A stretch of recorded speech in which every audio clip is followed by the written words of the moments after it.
এই দোলনাতে কে দুলতেছে? সে হচ্ছে আমাদের কিউট বাচ্চা। আমাদের আ ছোট ভাইয়ের একমাত্র মেয়ে। সে রিসেন্টলি হসপিটাল থেকে এসেছে এবং খুবই দুর্বল, খুবই উইক।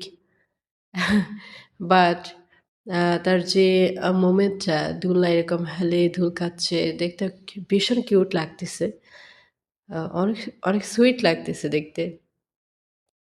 একদম চুপচাপ দোলনায় বসে আছে, খুব সুন্দর করে শুয়ে আছে।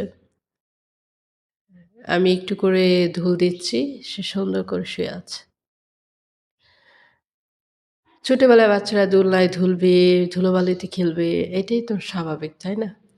ওরা হচ্ছে ফোন থেকে যতদূর সম্ভব দূরে রাখা হয়।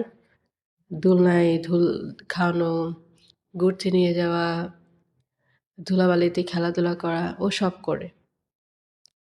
ফোনের প্রতি খুব একটা অ্যাডিকশন নেই। So it's good. আর সবার সাথে খেলে। আমার আম্মার সাথে খুব সুন্দর মিশে। সবার সাথে খুব মিশে। কিন্তু রিসেন্টলি অসুস্থ হয়েছিল, খুব সিক ছিল।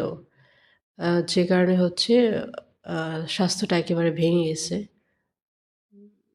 খুব দুর্বল। চুপচাপ দোলনায় শুয়ে আছে। দেখতে তো সেই কিউট লাগতেছে।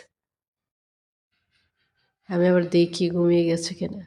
না, চুপচাপ শুয়ে আছে। ঘুমিয়ে যায়নি। খুব সুন্দর। Pretty girl. So pretty girl. So cute. Pretty girl. আমাদের pretty girl. She's so lovely.